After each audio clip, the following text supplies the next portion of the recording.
Welcome to our series on Rambam's Hilchot Talmud Torah. We're going to do the 7th and final chapter today, Bezrat Hashem, and we'd like to dedicate this episode in memory of Levi ben Moshe Esther and Elisheva Yael bat Leah Levi, and also in memory of Rabbi Mori, Rabbi Roni Salah ben Avraham Ezra. And we're going to hand you over to Michael. Thank you, Rabbi Kalati. So this is the very last chapter of this Hilchot Talmud Torah, chapter 7, and let's start. Chacham zaken b'chachma, v'chein nosi or av beis din shetzarach. Even though a sage who is distinguished for his wisdom, or a nasi or the av beis din, acts shamefully, ein menadin oto b'farhesia le'olam. They should never be publicly placed under a ban of ostracism. Now we're going to talk a lot about these nidoi and cherem, which is ostracism and excommunication. Ostracism is the lesser punishment of kind of being shunned. So nidoi is ostracism, and cherem is excommunication, which is much more extreme version of this shunning by the community. So anyway, let's carry on. Ela im kein asa b'Yeravam ben Nevat v'chaverov aval keshechata sha'a chatos, unless their deeds resemble those of Jeroboam ben Nevat and his colleagues. Right, so Yerovam ben Nevat was one of the kings of Israel, one of the original kings of Israel.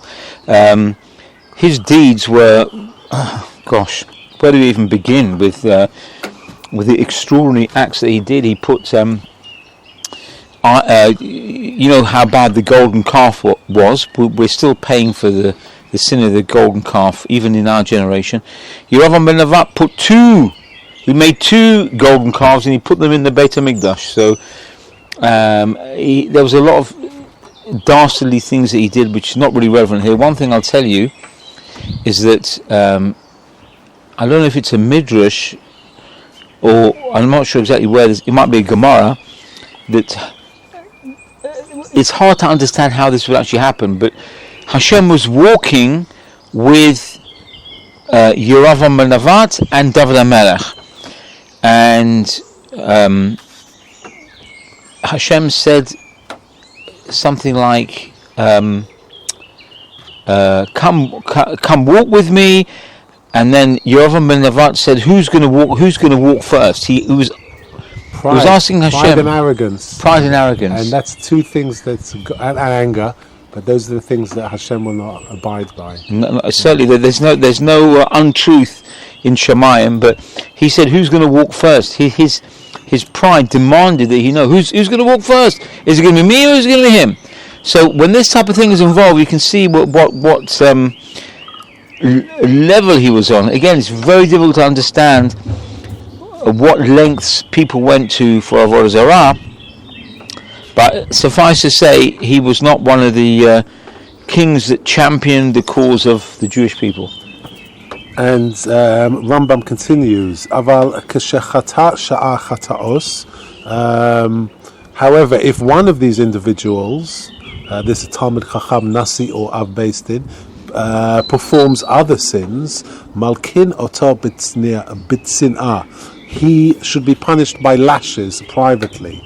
Shneimar, as is implied in Hosea 4:5, v'chashlata hayom uchashal gam navi imcha laila. You shall stumble during the day, and the prophet will stumble with you at night. Afal pi shekashal kasehu kalayla. Well, this means even though he stumbles, cover him like night. Aval v'omrim lo, and he is told, Hikabed v'shev bebetecha. You shall stumble during the day. He is told, preserve your honor and stay at home. So the Av Beis Din Nasi, or the sage, is instructed to lay low and consider his actions, and he is dealt with privately via lashes, as opposed to a public condemnation of these people in high office. V'chein kol talmid chacham shenitchayev nidoi. Similarly, whenever a Torah scholar is obligated to be ostracized, also leves din likpos ul nadoso bimheira. It is forbidden for a court to act rashly and pronounce a ban hastily. Ella borchin bidvar ze v'nishmatin mimenu.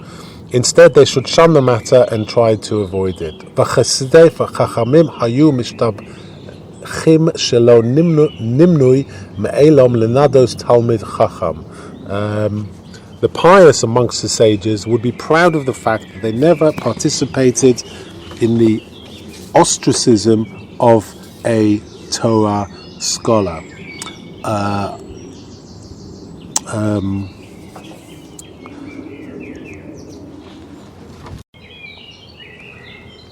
Afal pi shenimnin lahalkoto im nitchayev malchus. Nevertheless, they would participate in sentencing him to be lashed. Va'afilu mekas mardus namnin alav lahakoto.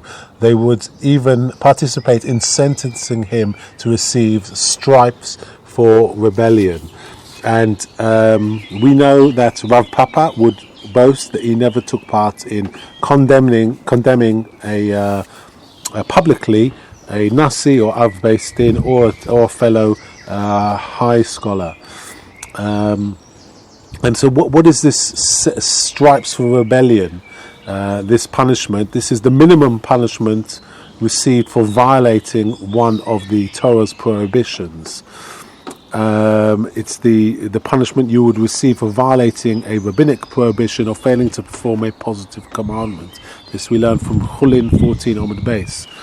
Pesachim 52 Amud Aleph relates that a rabbinical student was punished in this manner for travelling beyond permitted limits on the second day of Shavuos.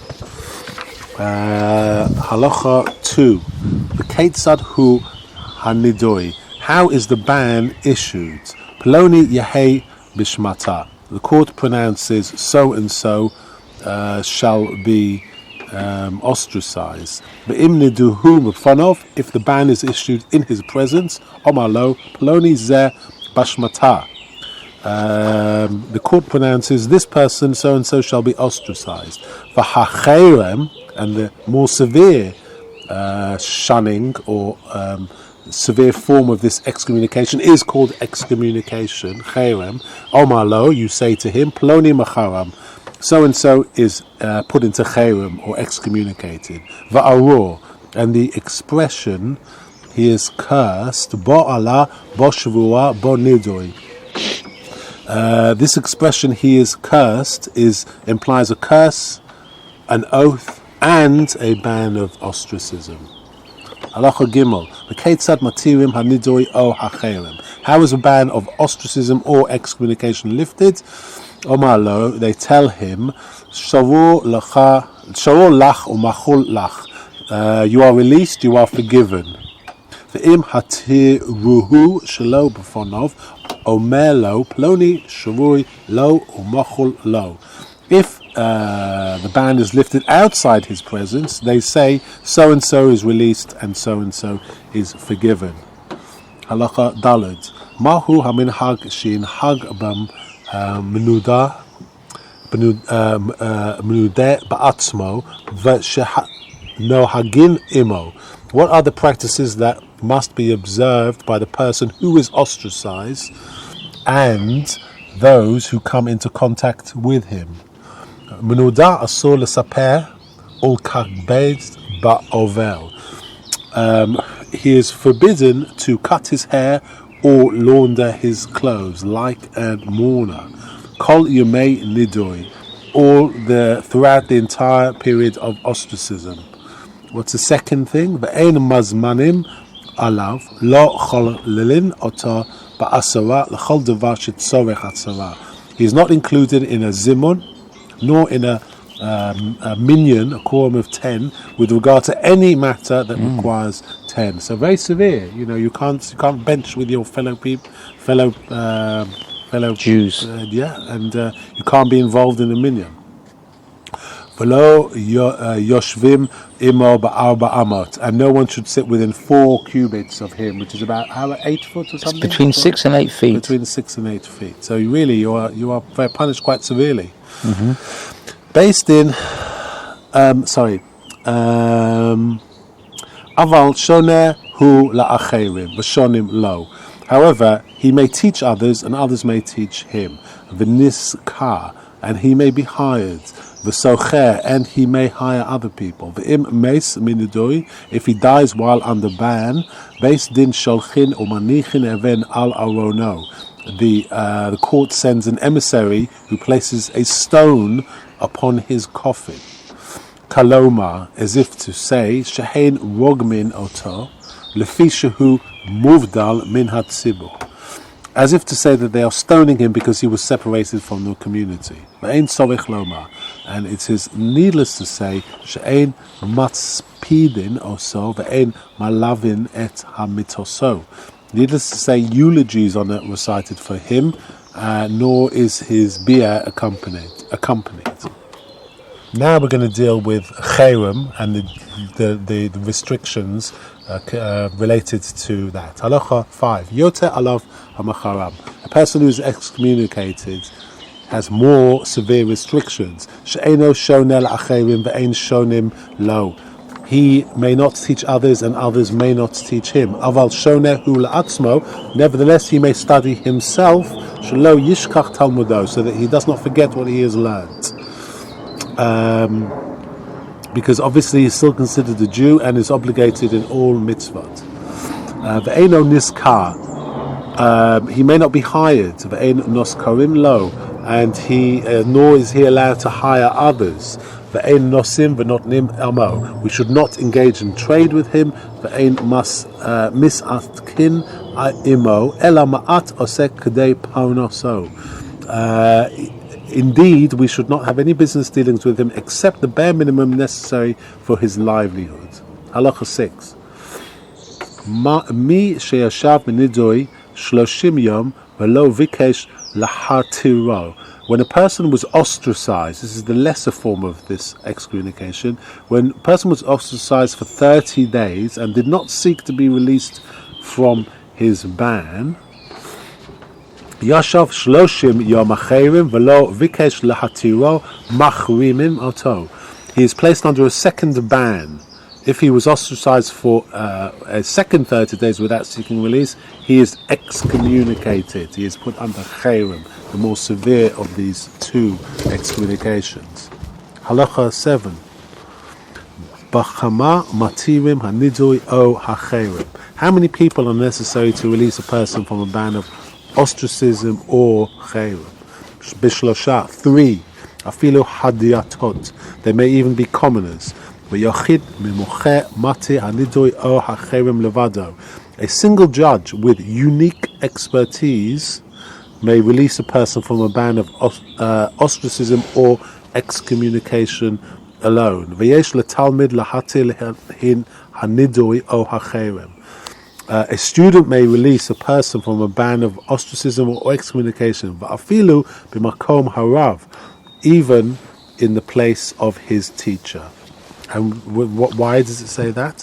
Because we learned in the previous chapter about you're not allowed to determine halachas while your teacher is alive or within a certain distance. So that's why it mentions it here that a student may release a person even in place of his teacher. Halacha 9. So we go from 7 to 9.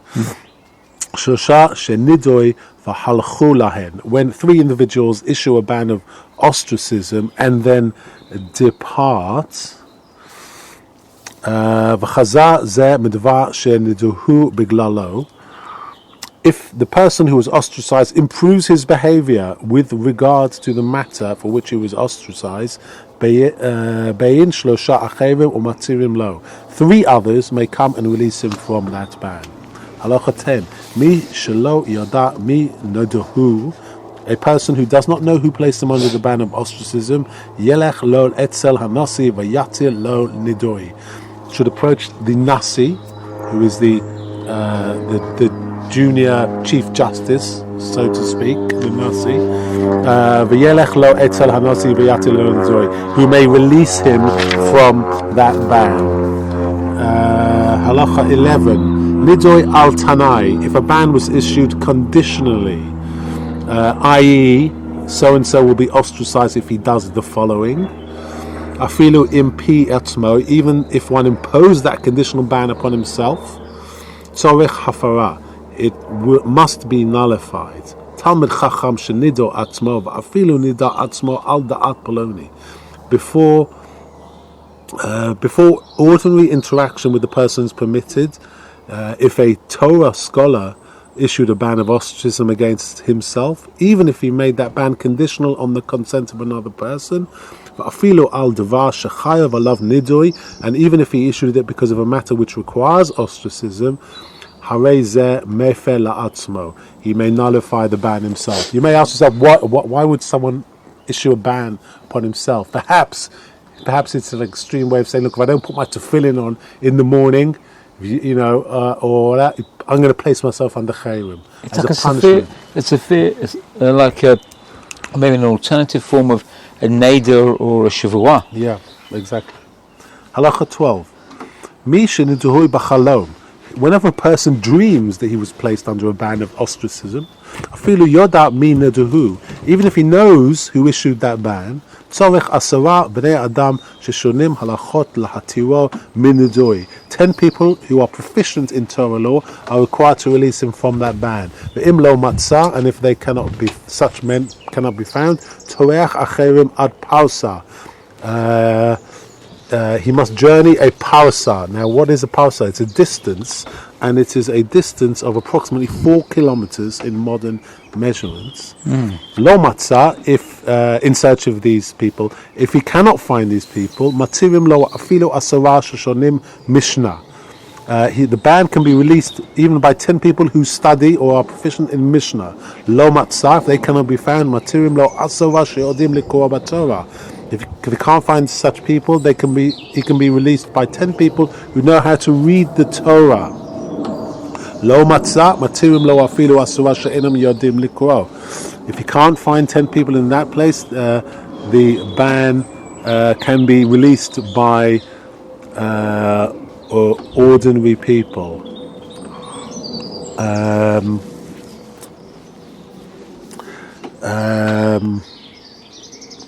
By three ordinary people. Halacha 13.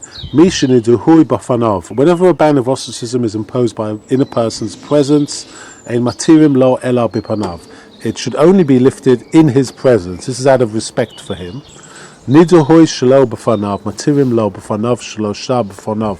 If it was issued outside his presence, it may be lifted in his presence or outside of his presence. There is no fixed amount of time between the issuance of a ban and its release.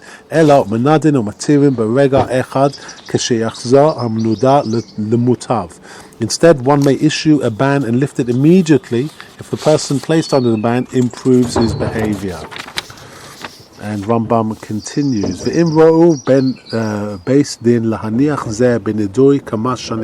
however, if the court sees fit for this individual to remain under the ban for a number of years, he then may extend the ban according to his wickedness.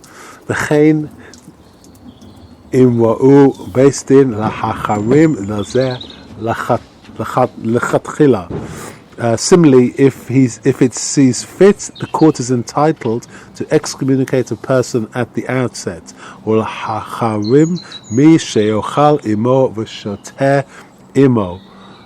to excommunicate anybody who eats, drinks, or stands within, or stands with him within 4 cubits of this person who's been ostracized.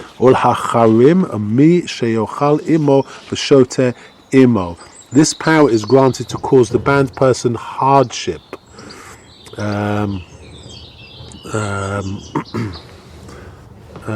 Machrimim kedei liatzro or kedei la'asot siag laTorah. Excuse me. This power is granted to cause the banned person hardship and therefore create a fence around the Torah. Ad shelo yifritzu hachotim, until so that it will not be violated by the sinners. Even though a Torah scholar may place a ban under the ban of ostracism to preserve his honor,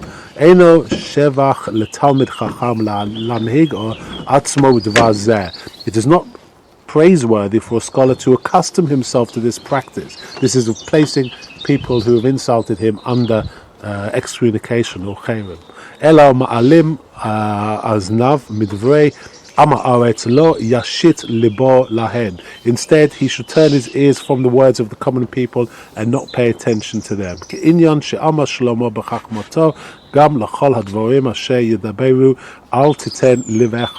As King Solomon in his wisdom stated in Ecclesiastes 7:21, also do not pay heed to all the words that are spoken.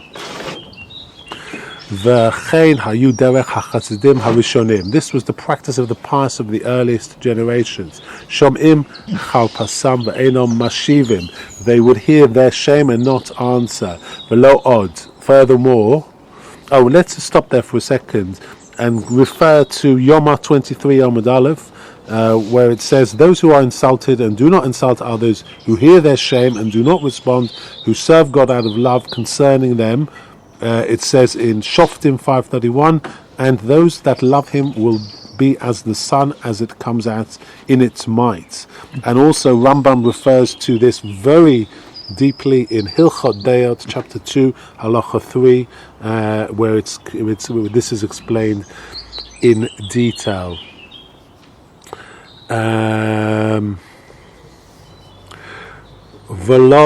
And furthermore, Ella hamochalim lamacharef v'solchim lo. These Rishonim would pardon and forgive the person who insulted them. V'chachamim gedolim hayu mishtabachim b'ma'asehem hanaim v'omrim. The great sages would take pride in their pleasant deeds, relating that they never issued a ban of ostracism in excommunication to prevent their honor. Shema olam lo nidoi adam v'lo hacharimuhu lechvodam. They never issued a ban of ostracism to protect their own honor. V'zu hi dalkom shel talmidei chachamim sheru'oi lelech ba. This is the path of the sages which are worthy of being followed. This is Rambam saying, anybody who had the chance to publicly who would not publicly but would had the chance to perform an ostracism or excommunication on someone who's insulted him, if he forgives or he lets it, as we say, water off a duck's back and ignores it, Rambam says you should follow these great chachamim. And Rambam concludes, Bamed Dvarim Amurim, when does the previous apply? Keshebizahu or chayrofahu beseter, when the person spurned or embarrassed a scholar in private. Aval tamid chacham shebazahu or chayrafo adam b'farhesia. However, if one spurns or embarrasses a scholar in public, asur lo limchol al kuvodo, it is forbidden for the scholar to forego his honor. Why is this? Ve'im machal ne'enash. Indeed, if he does so, he is punished. Shezeh bizyon Torah, because this is disrespect to the Torah. Ella, because Talmud Chacham is an ambassador for the Torah. Ella no kem b'noter hadvar kanachash. Instead, one should seek vengeance and carry enmity over the matter like a snake, until the offender requests to be pardoned, then you should forgive him. What Rambam is saying here, and he concludes by saying, this is the end, he concludes by saying, Barich Rachmana dis ayan, blessed be the merciful one who grants assistance. That to close the chapter. So Rambam is saying that if a Talmud Chacham or greater is insulted in public, he cannot forgive, simply for the reason that it's a public insult, and he's as the great sage is an ambassador for God on earth, and that spreads the Torah. It is as if the person is insulting the Torah itself, and he must react like a snake and bite and teach the guy a lesson. But if he repents, he's forgiven, and the cherem is lifted. So that concludes the Hilchot Talmud Torah. Wow, that's a very interesting chapter, and concluding the whole of Rambam's Hilchot Torah with you, Michael, is amazing. It's fantastic. It's a real eye-opener. We think we know what it takes to learn Torah, to be part of a Torah community.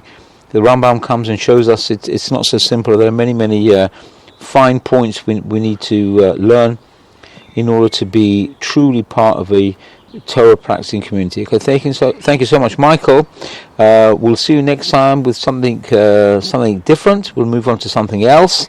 Until then, we both wish you a wonderful and blessed week.